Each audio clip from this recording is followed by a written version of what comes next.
good morning, everybody. Happy Monday. I hope you all had a wonderful weekend. Happy Father's Day to all of you dads out there and all of you who are taking on that father responsibility.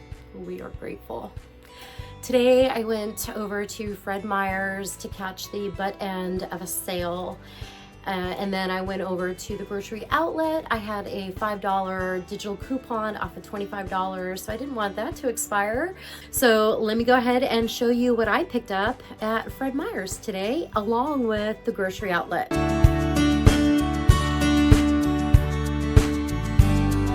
All right, so at Fred Meyer's today, I picked up 2 of these beef shaved steaks, 24 ounces. They were $10 each. I also picked up 2 of these chicken party wing packages. I got this one for free. They were buy one, get one free. I picked up some more baking soda along with baking powder. These are gonna go in my pantry. The Annie's pasta were on sale for $1.79. If you clip their coupon, you get them for 99 cents, but you have to buy 4. So I bought 2 of the butter Parmesan. I got 1 shells and real aged cheddar, and then the white cheddar. I also picked up another ½ gallon of milk.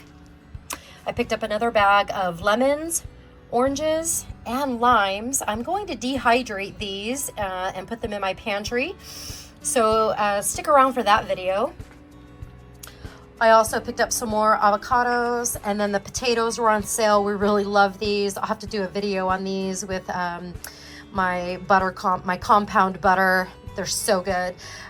So I got a red and the gold.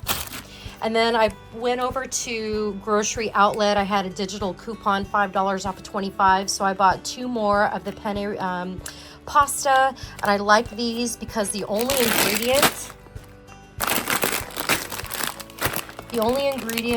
is durum wheat semolina flour. Nothing fortified. I also needed some more paper towels, so I got a package of Bounty. It's the 12 rolls equals 15 rolls. And then I have some gelatin that I'd like to use, so I'm gonna make some gelatin bites with some fruit that we got, and I'm also gonna use this as my juice. So I got a pomegranate one, and I found this red berry. It's got these cherries, strawberries, tomatoes, reconstituted apple juice, beets, plums, raspberries, apples, and lemons. How good does that sound? And then I also picked up a package of North American pink sea salt, which comes out of Utah. So that's what I got. And then I had the $5 off coupon. So I spent $27 with my $5 off coupon at the grocery outlet. And I spent $79 at Fred Meyer's. So unfortunately, I broke my budget by $30 this week. I have a few projects I'm going to be working on. One of them is going to be dehydrating the apples that I picked up at the farmer's market over the weekend, along with the lemons, limes, and oranges that I picked up at Fred Meyer's today. I didn't pick up any vegetables because we went to the farmer's market yesterday and got some microgreens. My husband also got some white radishes, but turnips really. And what else did we get? He got a loaf of sourdough bread. And I was really looking for a raspberry plant, but I haven't been able to find those. So my goal really is to not transition completely away from the grocery store, but have enough in my garden of the foods that we eat to kind of keep us a little bit sustainable, so I don't have to rely on the grocery store for fresh produce. So that'll be another video that I'm going to do. Will be my mini garden that I have. Everything is just in pots. We don't have a lot of space. So I do have some purple cabbage and some carrots. I have strawberries, blueberries, elderberries. I have these Japanese, I don't know if they're Japanese, but I have these citrus fruits that are going to eventually replace my lemons and limes. As this tree grows, the first fruit unripened is more like a lemon. As it ripens, it turns green and becomes more like a lime. So hopefully by next year, I will not have to purchase any more lemons and limes from the grocery store unless absolutely necessary. So food prices are getting really expensive. They're astronomical. And, you know, the best way to save money is to buy only what you're going to consume. And if you can't get to it right away, preserve it. Either throw it in a mason jar with some oxygen absorbers, put it in a food saver bag, a Mylar bag, get it sealed up and put away, or throw your pastas in half-gallon mason jars with an oxygen absorber. They'll stay nice and fresh, and you won't have to worry about the pests. So don't put all your eggs in one basket. You want to make sure that you have food not only stored in your freezer, but you want to have canned food like meat, canned vegetables, canned fruit. You also want to have your dry goods like your flour, salt, sugar, pasta, those types of things. So what I do is I have vacuum sealed some pasta and dry goods. I have them in mason jars, and I also have them in Mylar bags for a period of 5 years or longer. So I don't have, if my freezer goes out, I don't have to worry about it. I mean, it would kill me, but I have canned meat that I've canned myself. I've also purchased canned meat. Fruit, I have been dehydrating some of my fruit and vegetables, so I have those in mason jars, but I also have canned fruits and vegetables. So if power goes out, I know that I have shelf-stable pantry items that I can rely on if, you know, I can't get to my meat in time, which we probably won't. And in addition to the food that I have preserved in Mylar bags, food saver bags, mason jars, food that I've dehydrated, I also have been slowly purchasing freeze-dried foods and dehydrated foods. So I do have a supply of Thrive Life freeze-dried meat, vegetables, a little bit of fruit because they are really expensive, and even like milk and beans, things like that. And then I also have been investing slowly in the Augustin Farms number 10 can dehydrated vegetables. I can find those at my local Walmart on sale most of the time. Walmart never has the Augustin Farm number 10 cans in meat. You got to buy those online. I would just imagine that people would just be stealing them. I don't know. But so I do invest in those too. So while, you know, in my grocery hauls, you may not see a whole lot of fruits and vegetables, part of that reason is because over the past couple of years, I've been very diligent about slowly stocking up my canned goods, beans, mostly beans, some tomato products, even though I don't use a whole lot of tomato sauce and crushed tomatoes and stuff. I do have them available for dishes like shashuka, which I'm going to be making this week for my husband. He likes it. I'm not too crazy. I'm not a huge tomato person, so I have to try to find a way to make it more to my liking. So yeah, that's kind of what I've been doing. I've also slowly been stocking up on powdered items like powdered Worcestershire sauce, powdered cream cheese, powdered milk. I have some powdered sodium citrate, which is great for making your own cheese sauce, and then when it cools down, it kind of like forms a block like Velveeta. It's awesome. I love it. I'll have to do a video on how I do that. And then, you know, just other stuff that I've been purchasing online through Amazon. When we make an order, I'll just throw a bag in there just to throw into my pantry. So there are different multitudes or different ways, levels of storing your food. So I'm not just storing food for immediate use, I'm also looking in the long term. As food becomes more and more expensive, buying it today ensures that you're getting it at a cheaper price than tomorrow or next week. So buy what you can, even if it's $5 a week. Start out and buy a small bag of flour. Then the next week, buy 5 bags of pasta for 99 cents. The grocery outlet has the semolina flour. They have pasta that only uses semolina flour. No other, it's not fortified with, it's not enriched, they don't use enriched flour, and they're still 99 cents. So I pick up those and I just store them in mason jars, half-gallon mason jars, so that will protect my food from pests and moisture. And then I also have some in Mylar bags as well. So, you know, I really struggle sometimes trying to stay on budget. I broke my budget today by $30, and that's because every time I don't watch mainstream news.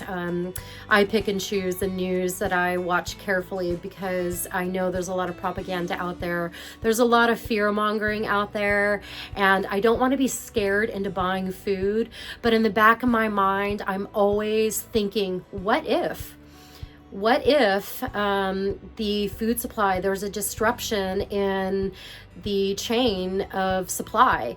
You know, right now in Idaho, farmers are talking about their water curtailment.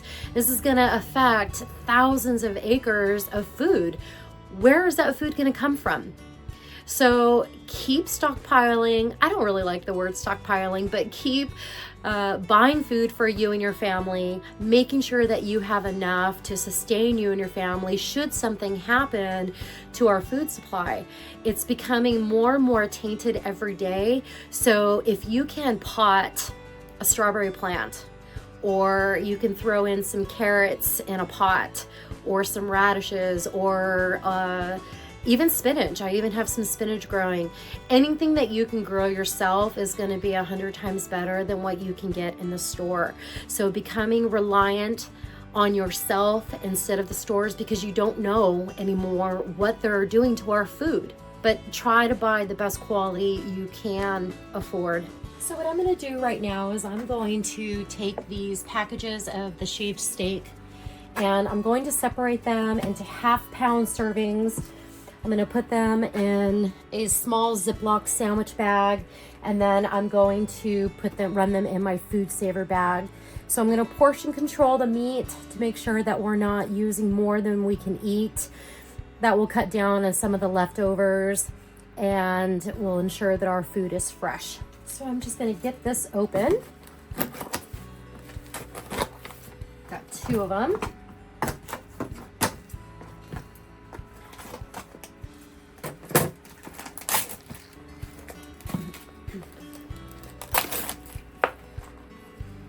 This is what it looks like. So I'm going to go ahead and get my bags open. And I'm just going to throw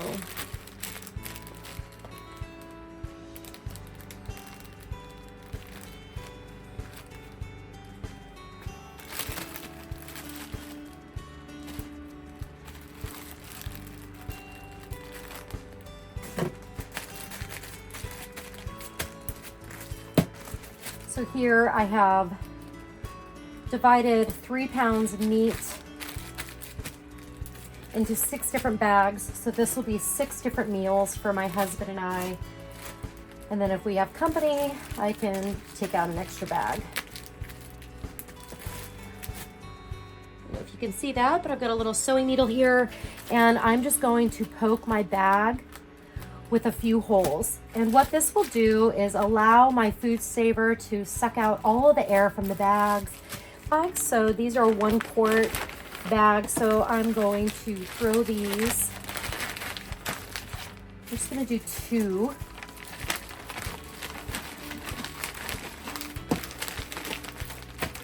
Throw that on the food saver, put it in the locked position, press the button. Storing your food like this will help prevent freezer burn and will make it last longer.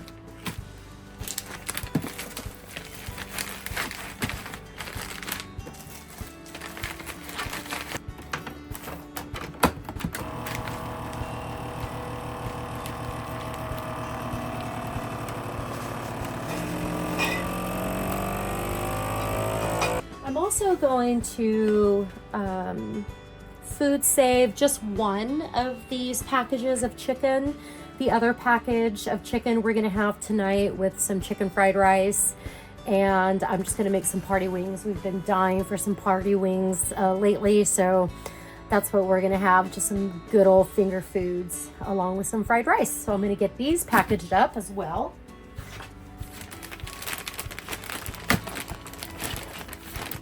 I'm going to give my bag some little pokes because I'm not going to reuse the bag.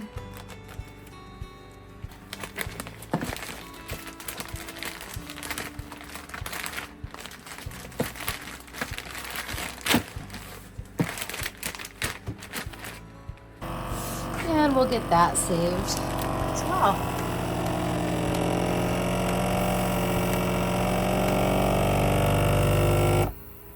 There you go. Save your food, protect your food at all costs. It's definitely an investment to buy a Food Saver bag and buy the Food Saver machine.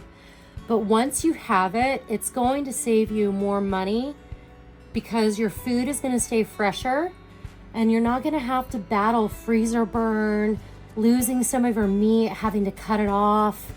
So it's definitely an investment and it's worth it. So we'll get that put away. I also have some mason jars with an oxygen absorber. So I'm going to go ahead and put some of my pasta that I bought in here. Actually, I think maybe seems like the penne fits better. So we're going to go ahead and throw those in there. I didn't touch any chicken or anything with my gloves, so they're still clean.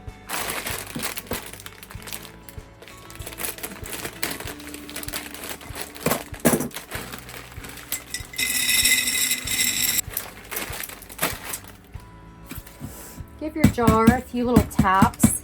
It'll help settle everything and give you just a little bit more room so you can squeeze in as much as you can.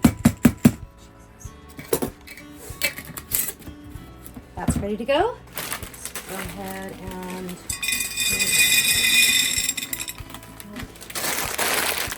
some rotini too. I don't care if my pasta is mixed together. It's all pasta, just different shapes. So I'm going to go ahead and throw some of these in here. These take up a little bit more room. I keep my oxygen absorbers in another mason jar. And I don't open it until I'm ready to use it.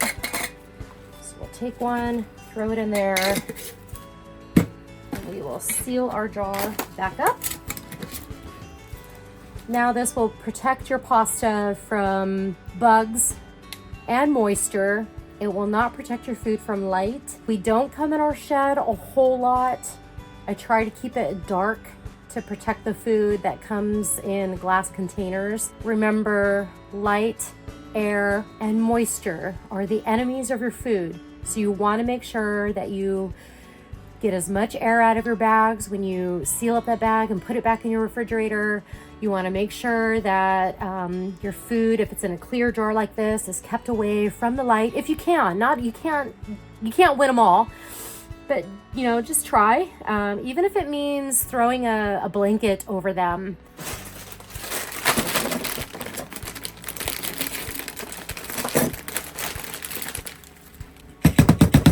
These lids are not airtight. They do not have the seal on the inside. So to make your jar airtight, all you need to do is throw an actual lid on top of your jar, and these fit snugly right on top, and they are now airtight. I also have a bag of jasmine rice that I bought last week. So I'm going to put these in a Food Saver bag as well, to keep it protected and to ensure that all of the air comes out. I'm going to just poke a couple holes in the top. Nothing will be able to get out. Throw that in the bag. I'm going to throw in an oxygen absorber for good measure.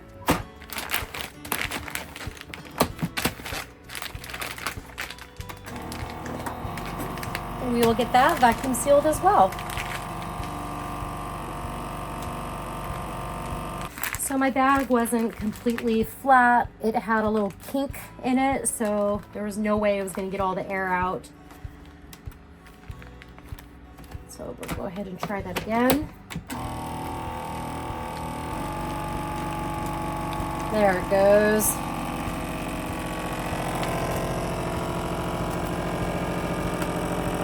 There we have our vacuum sealed rice. This is just one way that I stock up my pantry. All right, so this is sealed and ready to go into my pantry.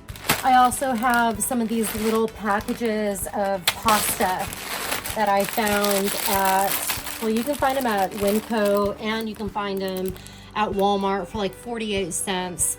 They're only made from durum wheat. These are not fortified wheat products, so you're not going to have any of the synthetic fortified vitamins that they're adding to flour, bread products, pasta products. So I'm going to go ahead and I'm going to get these vacuum sealed in bags as well. There's 4 of them here. I can get all the air out. I'm going to actually just fold the zipper part down because I don't want to ruin this bag. I want to be able to use it again. I don't want to poke any holes in it. So I'm going to fold it down so when the food saver is extracting all of the air, it doesn't seal my bag and leave a bunch of air inside. Throw in another oxygen absorber.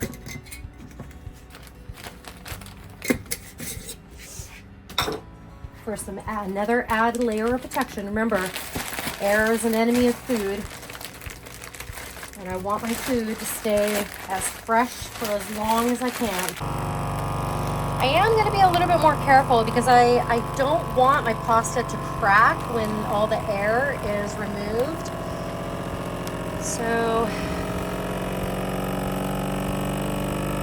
there we go. It's getting nice. All the air is out. It's sealing now. Got a nice seal on it.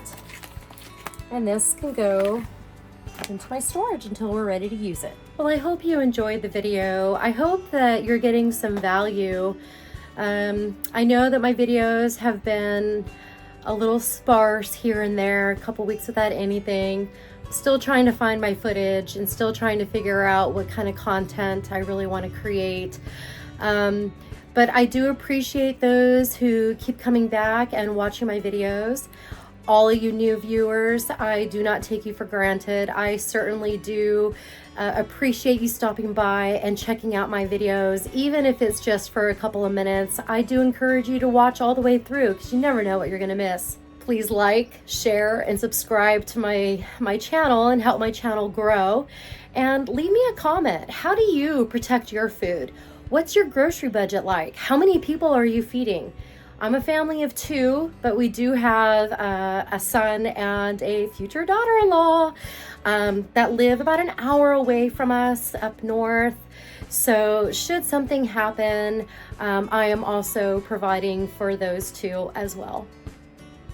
Thanks again, everybody, for watching my video. Don't forget to like and subscribe, and I'll see you in the next one. Bye, everybody.